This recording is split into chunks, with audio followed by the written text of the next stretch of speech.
ऋषि को उसने मारा, बाली को उसने मारा, राम ने मारा था ना बाली को, छिपका जो मारा था।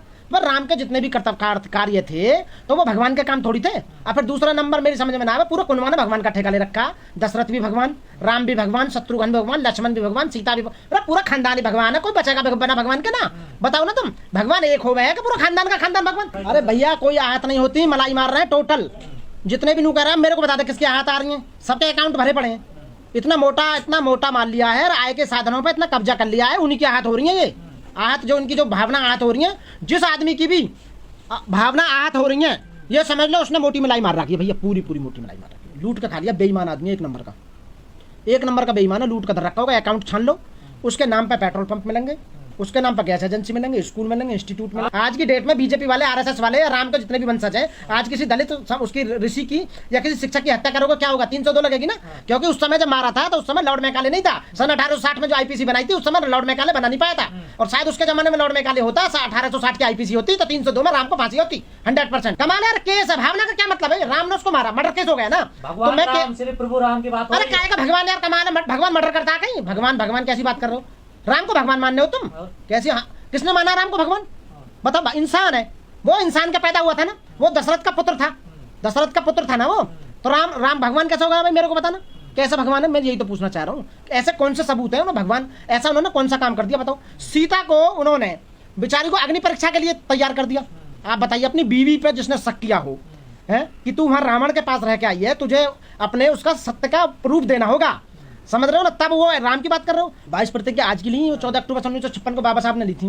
और वो जो है इनके केंद्र सरकार का जो वो डिपार्टमेंट है, अम्बेडकर फाउंडेशन, उनके जो मंत्री हैं उन्होंने भी छपाई थी, वो किताबों में छपी पड़ी है। हमको अपने पास से लेकर आए उन्होंने बना के 22 प्रतिज्ञा ने, वो बाबा साहब ने ली और सदा से ली जा रही है, तो हमने भी ले ली। और जो सच्चाई बात बताएगा, जो सच्ची बात बताएगा यहाँ पर, वो दुश्मन है हिंदुओं का, आरएसएस का। जितने भी कट्टर आरएसएसवादी हैं, बीजेपी वाले हैं, वो ऐसे लोगों को बिल्कुल भी सहन नहीं कर सकते जो हिंदू धर्म के किसी देवी देवता या उनकी किताब या हिंदू धर्म के किसी भी जो उन्हें आगे बढ़ाने वाले जो भी तथ्य हैं उनके बारे में बात करेगा या बोलेगा या उनकी सच्चाई बताएगा, उन्हें वो दुश्मन नजर आएगा। तो इसलिए दिव्य कीर्ति जो है वो उन्हें इस समय दुश्मन नजर आ रहे हैं। और खासकर इसलिए दुश्मन नजर आ रहे हैं वो कि ये तो हमारी जाति का है, ब्राह्मण होने के बाद भी, एक ब्राह्मण जाति से होने के बाद भी फिर भी हिंदू धर्म को वो पूजने का मतलब बदनाम करने का काम कर रहा है। लेकिन मैं यहाँ कहूँगा, जो मेरा अपना आकलन ये है कि वो ब्राह्मण है, कोई भी दुनिया का ब्राह्मण हिंदू धर्म की बुराई नहीं कर सकता। ऐसा हो सकता है कि इसमें कुछ ना कुछ चाल हो सकती है। आरएसएस का आदमी है वो, और ऑलरेडी बीजेपी का आदमी है, और वो केवल, मेरा मानना है कि हिंदू धर्म की इन बातों को उजागर करके अपनी पब्लिसिटी लेना चाह रहा हो। अभी केवल दिव्य कीर्ति जी शिक्षक है, शायद राजनीतिक बनना चाह रहे हो इस माध्यम से कि भाई उन्हें क्लिक किया जाए, बीजेपी और आरएसएस उन्हें ध्यान में रखे, तो शायद उन्हें बीजेपी वाले ले ले, क्लिक कर ले। या कोई प्रॉब्लम आ रही होगी संस्थान को चलाने में, कोई भी प्रॉब्लम आ सकती है। हाँ बिल्कुल सही बात कहा है, ये बिल्कुल कुल के लिए कहा था। सीता के ऊपर एक हमारे ताऊ जी थे, वो भजन सुनाते थे कि असल भेद को छुपा लिया बहका के दुनिया सारी को, और रावण ने सीता को नहीं छला, छल लिया उसी बलकारी को। और धरती में समा गई थी सीता पति राम के हाथ लगाने से, और उस दिन धरती क्यों ना फटी रावण के सीता चुराने से। अरे जिस दिन धरती था उस दिन फटनी चाहिए थी, जिस दिन रावण सीता को चुराने के लिए आ गया था, राम के हाथ लगाने से, उसके केस पकड़ने से या सीता के बाल पकड़ने से धरती क्यों फट रही थी? ये झूठ है, टोटल झूठ बनाया गया है। और उन्होंने सच्चाई बताई है, हिंदू धर्म टोटल झूठ के बालू रेत के ऊपर खड़ा हुआ है, ये सच्चाई है। और जब भी कोई भी उस पूरी भारत में कोई भी यदि उनके हिंदू धर्म के बारे में बोलेगा, इस तरह की बातें करेगा, देवी देवताओं के बारे में बात करेगा, या इस तरह के काल्पनिक जो पात्र हैं उनके बारे में इस तरह की बात करेगा।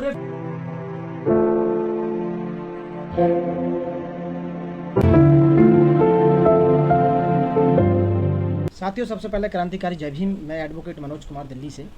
साथियों, जो दिव्य कीर्ति हैं वो जाति से ब्राह्मण है, आपको मैं बताऊं। और वो आईएएस दृष्टि कोचिंग सेंटर के शायद हेड है, या वहाँ पढ़ाते हैं, फाउंडर मेंबर है वहाँ पे। और वो हिंदुओं के ही नहीं बल्कि वो बाबा साहब और भगवान बुद्ध और सबके बारे में बहुत ही अच्छी अच्छी बातें बताते हैं। क्योंकि टीचर होने के नाते उन्हें असली नॉलेज है, उन्हें ज्ञान है बहुत ज़्यादा। और बच्चों को पढ़ाते पढ़ाते उन्होंने सारे शास्त्र जितने भी हैं, जितनी किताबें हैं, हिस्ट्री सारी जितनी, वो कोई सी भी हिस्ट्री हो, मिडिवल हो, एशियंट हो, या सारी जितनी भी है, उन्हें काफ़ी नॉलेज है। तो इसलिए उन्हें नॉलेज है, तो उन्होंने असलियत, हिंदू धर्म की असलियत को उन्होंने बताया है। वो जो शंभुक ऋषि थे वो शिक्षक थे उस जमाने में, और दलितों को शिक्षा दे रहे थे। तो कुछ हिंदूवादी मानसिकता के लोगों ने उन्होंने राम को भड़काया कि एक दलित मुनि शूद्र वो लोगों को शिक्षा दे रहा है, उनको शिक्षित कर रहा है, जबकि उस जमाने में दलितों को शिक्षा का अधिकार नहीं था। तो राम ने उनका वध कर दिया था, मर्डर किया था। उस समय मर्डर माना जाएगा, वो उस समय उनका मर्डर कर दिया था। तो ये सच्चाई बात है, उन्होंने सही कहा है। इसी बात को तो कह रहे हैं हिंदूवादी संगठन की ये सब गलत है। ये ये बिल्कुल गलत है। आप बताइए बीजेपी और आरएसएस वाले कौन सी बात को सही कर रहे हैं, मेरे को बताओ तो सही। देश के अंदर जब से वो है, हत्या करी नहीं संभुक की, कौन करी है? बिल्कुल करी है, उसके प्रूफ है, सारे प्रूफ है। उसमें जितने दलित साहित्य हैं, शास्त्र है, उनमें लिखा हुआ है कि यहाँ सम्मुख ऋषि को राम ने मारा था, मर्डर किया था। आज के जमाने में होता तो राम पर सबसे पहले केस चला था, मैं दलित मर्डर केस चलता उस पर सम्मुख ऋषि के हाथ पे। अरे मैं ये कह रहा हूँ, अच्छे हो या गलत हो, भगवान तो एक ही होगा ना। जनता उन्हें भगवान मानती है। मैं तुम्हारे कहने से, जनता के कहने से मानूं भगवान राम, ठीक है जी, राम भगवान थे। लक्ष्मण कौन सा भगवान होगा? दशरथ कौन सा भगवान होगा? बताओ ना तुम। और भरत शत्रुघ्न ये कहाँ के भगवान होगा? पूरा खानदानी भगवान होगा? मेरी समझ में ना आवे। आप लोग सोच समझ कर हिंदुओं की भावना को भड़काते हैं, आप लोगों का षड्यंत्र है ये। इनकी भावना रबड़ की है भैया, पानी की बनी हुई है, बड़ी जल्दी गीली हो जाए। एक बात बता, बहुत जल्दी भड़के हैं इनकी भावना। फंडिंग हो रही है क्या कहीं से आप लोगों को हिंदुओं की भावना भड़काने के लिए? फंडिंग तो बाबा साहब पहले कर गए हमें, जब 1950 में संविधान बनाया था तो फंडिंग संविधान में करके गए थे। हमने हमारा सब कुछ लुट गया, अब तो बचाई क्या देश में? बताओ, उन्होंने सब छीन लिया।